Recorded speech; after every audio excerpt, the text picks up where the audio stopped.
சூப்பராக இருக்குங்க. வரக்கூடிய குரூப் 2 மற்றும் குரூப் 4 எக்ஸாமுக்கு தனி வெட்டியில் 3வது டைப் வந்தாச்சுங்க. 63 இருந்து 68 கேள்வி. இது முக்கியமாக என்னன்னா புக்கில் கிடையவே கிடையாது. ஆனால் 2013 2016 குரூப் 2 எக்ஸாமில் கேட்டிருக்காங்க. கூடவே 2022 டிஎன்பிசி எக்ஸாம்லையும் கேட்டிருக்காங்க. சரி, இந்த மாடல் எந்த புக்கில் இருக்குது அப்படின்னு கேட்டால் ஆர்எஸ் அகர்வால் புக்கில் டைரெக்டாக கேட்டிருக்காங்க. எந்த சேஞ்சும் பண்ணல, புக்கில் கட் அண்ட் பேஸ்ட் பண்ணியே கேட்டிருக்காங்க. சூப்பரு. அதுக்கப்புறம் வந்து பார்த்தீங்கன்னா சரி, இந்த மாடலில் 2013 குரூப் 4லையும் கேட்டிருக்காங்க. பாரு, ஸோ இந்த கேள்வி இருக்குதா இதே மாடலில். அதுக்கப்புறம் வந்து பார்த்தீங்கன்னா சரி, இது ஆர்எஸ் அகர்வால் புக்கில் தானே கேட்குறாங்க, அதில் எத்தனை கேள்வி இருக்குது அப்படின்னு நான் தேடி பார்த்தா அதில் வந்து இங்கே பாருங்க, இதோ இந்த மாதிரி ஒரு மாடல் 1 2 கொஸ்டின் இருக்குதுங்க. ஆல்ரெடி குரூப் 2ல கேட்டது. அந்த குரூப் 2லையும் குரூப் 4லையும் கேட்காம ஒரு 2 சம் இருக்குது. 3 சம்மு வந்து ஆர்எஸ் அகர்வால் புக்கில் இருக்குது. அது எல்லாத்தையும் சேர்த்து எடுத்துன்னு வந்துட்டேன். இதுலேயே கொஞ்சம் ட்விஸ்ட் பண்ணி வேற விதமாக ஆர்எஸ் அகர்வால் புக்கில் இருந்துச்சு. சரி, நான் அதையும் எடுத்து டைப் 3.2ன்னு வச்சுக்கிட்டேன். சரி, இதில் வந்து ப்ரீவியஸ் இயர் கொஸ்டின் ஏதாவது கேட்டிருக்காங்களான்னு பார்த்தா ஆத்தாடி 2013 குரூப் 2ல கேட்டிருக்காங்க. ஸோ இதெல்லாம் ஆதி காலத்தில் கேட்டதுங்க. இப்போ கேட்பாங்களா அப்படின்னு கேட்டால் அப்படிலாம் சொல்லிட முடியாது. ஏன்னா தனி வெட்டியை பொறுத்த வரைக்கும் ஒரு கொஸ்டின் ரெகுலராக கேட்குறாங்க. அதுவும் வந்து புக்கில் கேட்குறாங்க, இல்லைன்னா ஆர்எஸ் அகர்வால் புக்கில் கேட்குறாங்க. கரெக்டாக நம்ம ஸ்கூல் புக்கு இல்லைன்னா ஆர்எஸ் அகர்வால் புக்கு. அப்போ ஆர்எஸ் அகர்வால் புக்கில் இந்த மாடல் இருக்குது. ஆல்ரெடி 2016 வரைக்கும் குரூப் 2ல கேட்டதால இந்த மாடலில் ஒரு சம் கேட்க நிறையவே வாய்ப்பு இருக்குது. இவ்வளோ பில்டப் கொடுத்துட்டுல, இது ஒன்றுமே இல்லை. கொஷின் படித்து அடுத்த செகண்டே போட்டுடலாம். சிம்பிளாக தான் சொல்லி கொடுக்க போகிறேன். இன்னைக்கான கிளாஸுக்கான கொஷினை கீழே டிஸ்கிரிப்ஷனில் ஆன்லைன் டெஸ்ட்டாக கொடுத்துருக்கேன். மறக்காமல் டெஸ்ட் எழுதி பாருங்கள். அப்போ தான் கொஷின் அண்டர்ஸ்டாண்ட் ஆகும். முக்கியமாக நம்ம சேனலுக்கு நீங்கள் புதுசாக இருந்தால் சப்ஸ்கிரைபிள் பண்ணிங்க. ரைட்டு, டைப் 3.1க்கு வந்துடுவோம். 63வது கேள்விங்க. கொஷின் படிக்கிறேன். ரூபாய் 800 ஆனது தனி வட்டி விகிதத்தில் 3 ஆண்டுகளில் ரூபாய் 920 ஆகிறது. அதன் வட்டி விகிதம் 3% அதிகரிக்கப்படும் பொழுது அதே அசலானது 3 ஆண்டுகளில் ஆகும் தொகை அப்படின்னு கேட்டிருக்காங்க. என்னங்க கேட்குறீங்க? ஒன்றும் புரியலையே. அட ஒன்றும் இல்லைங்க. நீங்கள் என்ன பண்ணுறீங்க, ஒரு 800 ரூபா வச்சுக்கிறீங்க. அதை ஒரு பேங்க்கில் தனி வட்டி கொடுக்குற பேங்க்கில் போயிட்டு என்கிட்ட ஒரு 800 ரூபாய் இருக்குது, நான் ஒரு 3 வருஷத்துக்கு உங்கள் பேங்க்கில் போடுறேன், 3 வருஷம் பொறுத்து நீங்கள் எவ்வளோ அமௌண்ட்டு கொடுப்பீங்க அப்படின்னு கேட்குறாங்க. அங்கே இருக்கிற அந்த ஆஃபீஸர் என்ன பண்ணுறாரு, 800 ரூபா 3 வருஷத்துக்கு நம்ம பேங்க்கில் எவ்வளோ பர்சன்டேஜ் போடுறோம் அப்படின்னு ஒரு தனி வட்டி கணக்கு போட்டு மொத்தமாக 920 ரூபா தரோம் அப்படின்னு சொல்லிட்டாங்க. சரி அப்படின்னு என்ன பண்ணிட்டீங்க, இந்த 800 ரூபா கொடுத்துட்றீங்க. அவங்களும் என்ன பண்ணுறாங்க, அதை டைப் பண்ணி உங்ககிட்ட ஒரு ப்ரூஃப் கொடுப்பாங்கள்ல, சலான் மாதிரி ஏதோ ஒன்று, அதை நீங்கள் வாங்கிட்டு வரீங்க. வாங்கிட்டு வரும்போது அந்த ஆஃபீஸருக்கு ஒரு அனௌன்ஸ்மெண்ட் வருது. என்னன்னா, இன்னைக்கு போடுற அமௌண்ட்டு யார் போட்டாலும் அவங்களுக்கு ஒரு 3% இன்க்ரீஸ் பண்ணிடுங்க அப்படின்னு சொல்கிறாங்க. 3% அதிகரிக்கப்படும் பொழுது. அப்போ நல்லா யோசித்து பாருங்க, இதுக்கு முன்னாடி நீங்கள் 800 ரூபாய் எத்தனை கொடுத்தீங்க, அவங்க அந்த பேங்க்கில் ஏற்கனவே ஒரு பர்சன்டேஜ் இருந்துச்சு. அது என்ன பர்சன்டேஜ்னு நமக்கு இப்போ தேவையில்லை. ஏதோ ஒரு பர்சன்டேஜ் இருந்துச்சு. 3 வருஷத்துக்கு அசலும் வட்டியை சேர்த்து 920 ரூபான்னு கணக்கு போட்டு கொடுத்துட்டாங்க. ஆனால் ஒரு ஆஃபர் இருக்குது. இன்னைக்கு யாரெல்லாம் பணம் போடுறாங்களோ அவங்களுக்குலாம் 3% இன்க்ரீஸ் பண்ண சொல்லியிருக்காங்க. அந்த அதிகாரி அதை கவனிக்காமல் நேற்று இருந்த பர்சன்டேஜை போட்டு கணக்கு கொடுத்துட்டாரு. புரியுதுங்களா? ரைட்டு. இப்போ அந்த அதிகாரி என்ன பண்ணாரு, உடனே வந்து பார்த்தீங்கன்னா அந்த 3% இன்க்ரீஸ் பண்ணி எவ்வளோ ஆகுமோ அதை எழுதி வச்சுட்டாரு. நீங்கள் என்ன நினைப்பீங்க, 3 வருஷம் பார்த்து போனால் 920 ரூபா கிடைக்கும் அப்படின்னு நீங்கள் போகிறீங்க. ஆனால் அங்கே போகும்போது 920 ரூபாயை விட அதிகமாக தான் வரும்.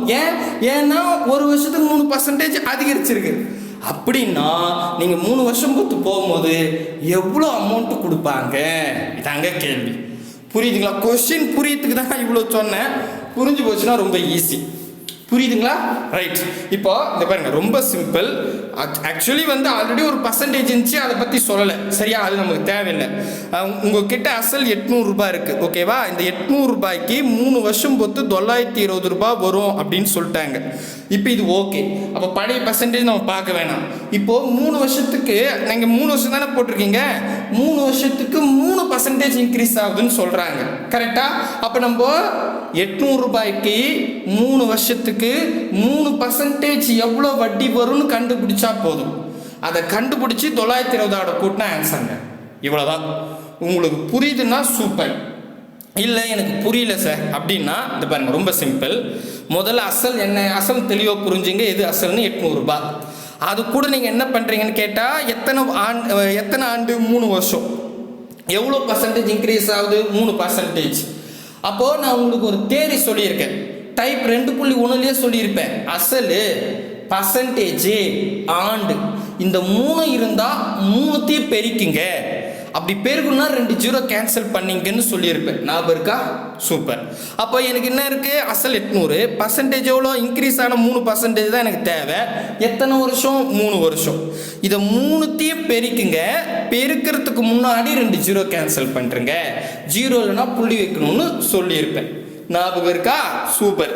இப்போ நெக்ஸ்ட் என்ன பண்ணணும்? அவ்வளோதான். இது பாருங்க, இப்போ 8 3 3 இதை பெருக்குனா வட்டி தெரிஞ்சுக்கலாம். 8 3 24. 24 3 முறை போட்டால் என்ன வரும்? 24 24 48. 48 ஒரு 24 72 ரூபான்னு வரும். அப்போது எனக்கு எவ்வளோ வட்டி வரும்? 72 ரூபாய் இன்க்ரீஸ் ஆகிடும். ஆல்ரெடி 920 ரூபாய் நம்ம கணக்கு பண்ணிட்டோம். 3% இன்க்ரீஸ் ஆகிருக்குல்ல, அந்த 3% 72 ரூபாய். அப்போ அந்த 72 ரூபாயும் சேர்த்து கூட்டிக்கலாமா அந்த 920 கூட? அவ்வளோதாங்க answer. Simple step. Okay. 2 8 9 9 992. Option B தான் சரியான பி. அவ்வளோதாங்க. ஸோ நான் இதுக்கு தான் பலன்னு சொன்னேன், பட் உங்களுக்கு புரிய வைக்கிறதுக்கு தான். ஸோ ஃபைனலி இப்போ என்ன சார் சொல்ல வரீங்கன்னா, ஏதாவது சதவீதம் அதிகரிக்கிறாங்க அப்படின்னு சொல்லிட்டா ஃபர்ஸ்ட் அசல் என்னன்னு பாருங்க, மொத்த தொகை எவ்வளோ மாறுதுன்னு பாருங்க. அசலை மட்டும் எடுத்துக்கோங்க.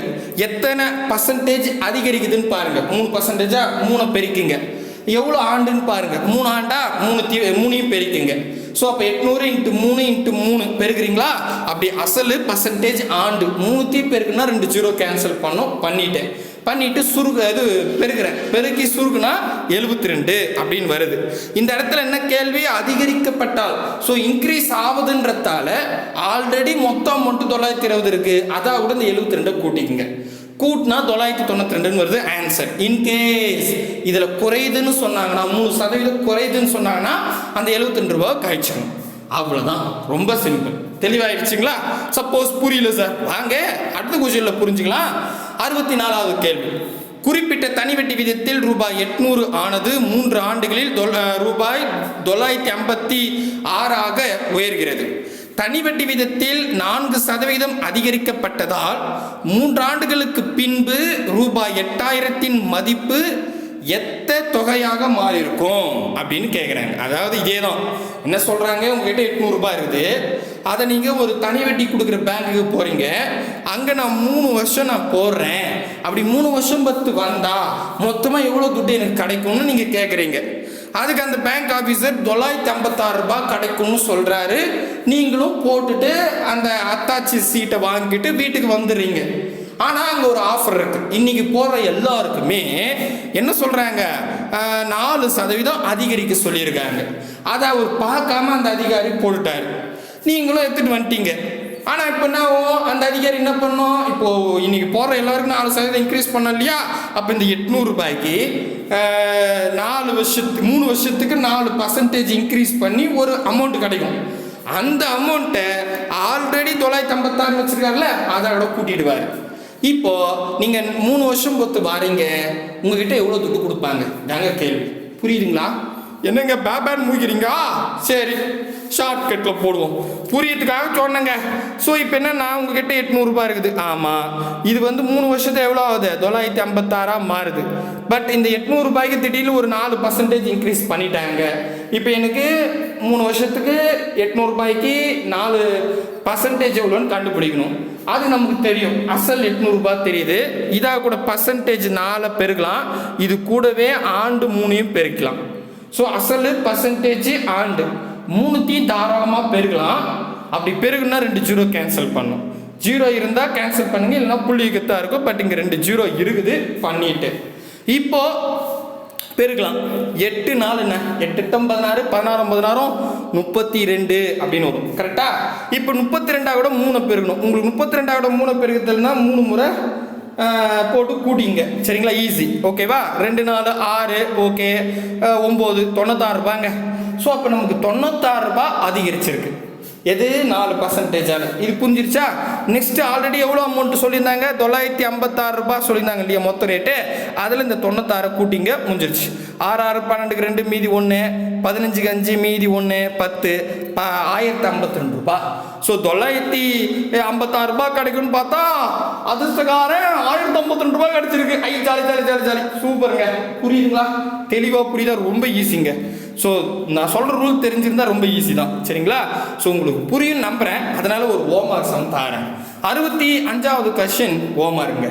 என்ன கேட்டிருக்காங்கன்னு கேட்டால், ரூபாய் 6200 என்ற அசல் தனி வட்டி விதத்தில் 4 ஆண்டுகளில் ரூபாய் 9176 ரூபாய் ஆக மாறுகிறது.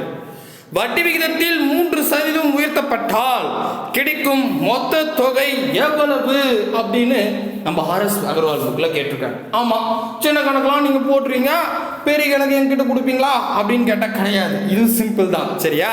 நமக்கு 6200 ரூபாய்ன்றது அசல் தெரியும். இந்த 6200 ரூபாய் நீங்கள் ஒரு பேங்க்கு எடுத்துகிட்டு போகிறீங்க. அங்கே 4 வருஷத்துக்கு மொத்தமாக 9176 ரூபாய் மாறிடுது. நீங்கள் என்ன பண்ணுறீங்க? அதை போட்டுட்டு வந்துட்டீங்க. மறுபடியும் அந்த செக் பண்ணும் போது பார்த்தா இன்னைக்கு போகிற எல்லாருக்கும் 3% அதிகரிக்க சொல்லிட்டாங்க. அப்போ 3% அதிகரிச்சதால அப்போது நம்ம என்ன 4 வருஷத்துக்கு 3%ல் 6200 ரூபாய் அசலுக்கு எவ்வளோ வட்டி வருதுன்னு கண்டுபிடிச்சிடணும். கண்டுபிடிச்சி இந்த 9176 கூட்டணும். அவ்வளோதான் ஸ்டெப்பு. ரைட்? புரிஞ்சிருச்சா? நான் சொல்றது புரியுன்னா போட்டுருவீங்க. போடுங்க. ஆப்ஷன் ஏ ரூபாய் 8432. ஆக்சுவலி 3% உயர்த்தப்பட்டான்னு சொல்லிட்டாங்க. ஆல்ரெடியே 9176 ரூபாய் வந்துச்சு. இப்போ 3% இன்க்ரீஸ் தானே ஆகுது. அப்போ கண்டிப்பாக 9176 அதிகமாக தான் இருக்கும். ஆனால் இங்கே கம்மியாக இருக்குது. இது வரத்துக்கு வாய்ப்பு இல்லை. ஒருவேளை கழிச்சிருப்பாங்களோ? சரி பார்ப்போம். Option B 9820, option C 9920, option D 10920. So மறக்காம கமெண்ட் பண்ணுங்க. புரியலன்னா கேளுங்க. அடுத்தது இதே ஆர்எஸ் அகர்வால் புக்கில் இன்னொரு சம் இருக்கு. 66வது கேள்வி. ஒரு குறிப்பிட்ட அசல் தொகைக்கு 7 ஆண்டுகளில் ரூபாய் 1750 தனி வட்டியாக கிடைக்கிறது. ஒருவேளை வட்டி விதத்தில் 2% அதிகரிக்கமாக இருந்தால் எவ்வளவு கூடுதல் வட்டி கிடைத்திருக்கும் அப்படின்னு கேட்குறாங்க. இப்போ நம்ம இதுக்கு முன்னாடி நம்ம இந்த சம் எப்படி பார்க்குறோம் நல்லா புரிஞ்சுங்க. சம்மோட தரத்தை புரிஞ்சுங்க. இப்போ இந்த கணக்கை நான் வச்சு சொல்கிறேன். நான் ஆல்ரெடி போட்டது. இப்போ பாருங்களேன், உங்ககிட்ட 800 ரூபாய் அசல் இருக்குது. அந்த 800 ரூபாயை நீங்கள் என்ன பண்ணுறீங்க? ஒரு 3 வருஷத்துக்கு ஒரு பேங்க்கில் போடுறீங்க. அதனால் எனக்கு என்ன ஆகுதுன்னா மொத்தமாக 956 ரூபாய் மாறுது. அப்போ எனக்கு அசல் தெரிஞ்சிருக்கணும். முக்கியமாக அசல் தெரிஞ்சிருந்தாதான் 3 வருஷத்துக்கு அப்புறம் அசலும் வட்டியும் எவ்வளோ வருதுன்னு தெரிஞ்சுக்க முடியும். கரெக்டா? மேபி இந்த இடத்துல அசல் கொடுக்கலன்னா பர்சன்டேஜை கொடுத்துருக்கணும். கரெக்டா? ஏன்னா இதில் பாருங்க, இதில் நல்லா பார்த்தீங்கன்னா அசல் இருக்கு, ஆண்டு இருக்குது, மொத்த தொகை இருக்குது, பர்சன்டேஜ் இல்லை. பட் எனக்கு இந்த கணக்கு தேவையில்லை. கரெக்ட் தானே? ஏன்னா பர்சன்டேஜ் நம்ம முக்கியம் கிடையாது. ஓகேவா? தெளிவாக புரியுதுங்களா? ஆனால் கண்டிப்பாக அசல் இருந்துருக்கணும். ஏன்னா அசல் தெரிஞ்சிருந்தாதான் மொத்த தொகை எவ்வளோன்னு நமக்கு தெரிஞ்சுக்க முடியும். கரெக்டாக இல்லைங்களா? கரெக்டாக புரியுதுங்களா? சூப்பர். ஏன்னா இப்போ நல்லா புரிஞ்சுங்க. ஏன் இந்த கொஸ்டின் எனக்கு அசல் முக்கியம் நான் சொல்கிறேன்னா, இந்த இடத்துல 800 ரூபாய் அசல் இருக்குது. ஆல்ரெடி 3 வருஷத்துக்கு அப்புறம் 956 ரூபாய் மாறிடுது. அப்போ அங்கே எவ்வளோ பர்சன்டேஜ் இருந்தது எனக்கு தேவையில்லை. ஏன்னா மொத்தம் அமௌண்ட் தெரிஞ்சுக்கிட்டேன். இதில் பர்டிகுலராக 3% இன்க்ரீஸ் பண்ணுறேன்னு சொல்கிறாங்க, இல்லை 4% இன்க்ரீஸ் பண்ணுறேன்னு சொல்கிறாங்க. அப்போது ஆல்ரெடி இருந்த அமௌண்ட்டில் இப்போ 4% அதிகரிக்குது. கரெக்டா? அப்போ எதை வச்சு நான் கண்டுபிடிக்க முடியும்? அசல் தெரிஞ்சிருந்தாதான் அசலில் 4% 3 வருஷத்துக்கு அதிகரிக்குது. அது எவ்வளோன்னு கண்டுபிடிக்க முடியும். ஆமாவா இல்லையா? கரெக்ட். கரெக்டா? புரியுதுங்களா? அப்போ கண்டுபிடிச்சி அதை நம்ம கூட்டிப்போம். ஆமாவா? இப்போ இந்த கேள்வியில் நல்லா கவனிங்களேன். இதில் என்ன சொல்கிறாங்க அப்படின்னு கேட்டால், இங்கே 7 வருஷத்தில் 1750 மாறுதான். இதில் அசலும் எவ்வளோன்னு குறிப்பில்லை, பர்சன்டேஜும் இல்லை. அசலும் பர்சன்டேஜ் 2 மதிப்பு இல்லைன்னா இந்த 1750 ரூபான்றது எந்த பர்சன்டேஜில் எவ்வளோ அமௌண்ட்னே தெரியாது. ஆமாவா இல்லையா? இதில் திடீர்னு 2% அதிகரிக்கிறாங்களாம். 2% அதிகரிக்கிட்டோம். எனக்கு அசல் தெரிஞ்சிருந்தாதான் அந்த அசல்ல 2% 7 வருஷத்துக்கு எவ்வளோன்னு வட்டி கண்டுபிடிக்க முடியும். ஆனா அசலும் இல்லாம எப்படி 2% 7 வருஷத்துக்கு எவ்வளோ அமௌண்ட் வரும்னு கண்டுபிடிக்க முடியாது. புரியுதா? அப்ப கண்டிப்பா அசல் இந்த இடத்துல கொடுத்துருக்கணும். அசல் கொடுக்கல அப்படின்னும் போது நம்மளால கண்டுபிடிக்க முடியாது. அப்போ தீர்மானிக்க முடியாது. ஆப்ஷன் டி தான் சரியானது. புரியுதா? ஏன்னா அசலும் இல்லை, பர்சன்டேஜ் மொத்தமா இங்க 2% இன்க்ரீஸ் ஆகுதுன்னு சொல்றாங்க, அது ஓகே. ஆனா 1750 ரூபா மாறுது இல்ல, அது எத்தனை பர்சன்டேஜ்? வெறும் 7 வருஷத்துல 1750 ரூபா மாறுதுன்னா பர்சன்டேஜ் என்னன்னு தெரியாது, அசலும் என்னன்னு தெரியாது. அப்புறம் எப்படி அதை நான் எதுவுமே முடிவு பண்ண முடியாது. ஏதாவது ஒன்று தெரிஞ்சு ஒன்று கேட்டிருந்தா கண்டுபிடிச்சிடலாம். புரியுதுங்களா? ரெண்டுமே கொடுக்கல அப்படின்னா கண்டுபிடிக்க முடியாது, தீர்மானிக்க முடியாது தான் ஆன்சர். கிளியர் கட்டா புரியுதா? சூப்பருங்க. இப்போ டைப் 2.2 வந்துருவோம். 67வது கொஸ்டின். ஒரு குறிப்பிட்ட அசல் தொகை 3 ஆண்டுகள் ஒரு குறிப்பிட்ட தனி வட்டி வீதத்தில் வட்டி கணக்கிடப்படுகிறது.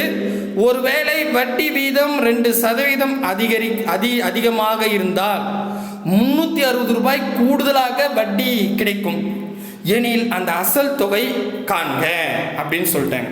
அதாவது இது பாருங்க, இந்த கொஸ்டின் பாருங்களேன், ட்விஸ்டட். அதாவது போன கொஸ்டினுக்கு இந்த கொஸ்டினுக்கு நிறைய வித்தியாசம் இருக்கும். என்னன்னா, உங்ககிட்ட ஒரு அமௌண்ட் இருக்குங்க, எவ்வளோன்னு எனக்கு தெரியாது, சரியா? ஒரு அமௌண்ட் இருக்கு. அந்த அமௌண்ட்டை தனி வட்டியில் 3 வருஷத்துக்கு ஒரு பேங்க்ல போடுறீங்க. அது எவ்வளோ வட்டி வரும் அதுவும் கொடுக்கல, எனக்கு அந்த வட்டியும் கொடுக்கல, சரியா? அந்த பேங்க்ல ஆல்ரெடி எவ்வளோ பர்சன்டேஜ் இருந்துச்சுன்னு எனக்கு தெரியாது, சரியா? அப்போ மொத்த தொகையும் எவ்வளோன்னு எனக்கு தெரியாது. ஓகே. ஆனால் நல்லா புரிஞ்சுங்க, ஆனால் அந்த பேங்க்ல 2% அதிகரிச்சாங்கன்னா, ஓகேவா, ஜஸ்ட் ஒரு 2% அதிகரிச்சாங்கன்னா உங்களுக்கு 360 ரூபாய் கிடைக்கும் எக்ஸ்ட்ரா. புரியுது? நல்லா புரியுதா பாருங்க. அதாவது ஒரு அசல் இருக்குது, 3 வருஷத்துக்கு போடுறீங்க, எனக்கு அசலும் தெரியாது, எவ்வளோ பர்சன்டேஜ்னு தெரியாது, எவ்வளோ வட்டி வரும்னு தெரியாது, ஆனால் கொடுக்கல. கரெக்டா? கரெக்ட். ஆனால் இதில் ஒரு இதுல என்ன சொல்றாங்கன்னா, ஜஸ்ட்டு நீங்கள் போட்ட அசல்ல ஒரு 2% நான் அதிகரிச்சேன்னா இந்த 3 வருஷத்தில் அந்த 2% அதிகரிச்சதால 360 ரூபாய் கிடைக்கும், வெறும் 360 ரூபாய் கிடைக்கும் அப்படின்னா அசல் என்ன? புரியுதுங்களா? அப்போ இந்த 360 எதை குறிக்குது? 3 வருஷத்துக்கு 2% குறிக்குது. கரெக்டா? தெளிவாயிடுச்சா? சூப்பருங்க. அப்படின்னா இப்போ நம்ம கிட்ட என்னென்ன இருக்குது பாருங்க, பர்சன்டேஜ் 2% இருக்குது, 3 வருடங்கள் இருக்குது, வட்டி 360 ரூபான்னு இருக்குது, அசல் கேட்குறாங்க. போடலாம்ல? இப்போ புரியுதா? ஸோ நமக்கு என்ன இருக்குது, வட்டியும் தெரிஞ்சு போச்சு, பர்சன்டேஜும் தெரிஞ்சு போச்சு, ஆண்டும் தெரிஞ்சு போச்சு, வட்டி இது அசலை மட்டும் கண்டுபிடிக்கணும். இது 2.2ல சொல்லியிருப்பேன். என்ன ரூல் சொன்னேன்? வட்டி கொடுத்துட்டாங்க, பர்சன்டேஜ் கொடுத்துட்டாங்க, ஆண்டு கொடுத்துட்டாங்க, அசல் கேட்குறாங்கன்னா முதல்ல வட்டி எவ்வளோ? 360, அதை எடுத்துங்க. இது கூட கான்ஸ்டண்ட்டாக 100 பெருக்குங்க. பெருகிட்டு என்னென்ன கொடுத்துருக்காங்க அந்த 2யும் 3யும் 2% 3 ஆண்டு இருக்குல்ல, அதை 2த்தையும் கீழே பெருக்கிங்க, சுருகுனா ஆன்சர். அவ்வளோதான், இதான் அசல். முடிஞ்சிருச்சு. ரொம்ப ஈஸி. புரியுதுங்களா? அப்போ இங்கே பாருங்க, 1 3 3 1 3 3 ஈர் 3 6 120, 2ல் பாதி 1 12ல் பாதி 6 60 60 100 பேருக்குன்னா 60, அந்த 2 ஜீரோ போட்டுக்கலாம், 6000. ஆப்ஷன் பி தான் சரியானது. ஆனால் இந்த கொஸ்டின் உங்களுக்கு அண்டர்ஸ்டாண்ட் ஆகுதா?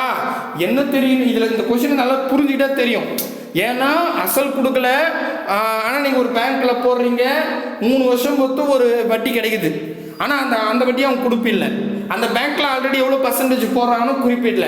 ஆனால் இந்த ப்ராசஸில் திடீர்னு உங்களுக்கு ஒரு 2% நான் அதிகரிச்சிட்டுன்னா அந்த 2% அதிகரிச்சதால உங்களுக்கு 360 ரூபா கிடைக்கும் அப்படின்ற மட்டும் எங்களுக்கு கொடுத்துட்டாங்க. அப்போ நமக்கு என்ன தெரியுது? இப்போ 2% அதிகரிச்சதால 3 வருஷம் பொறுத்து 360 ரூபா கிடைக்குதுன்னு தெரிஞ்சுக்கிட்டேன்.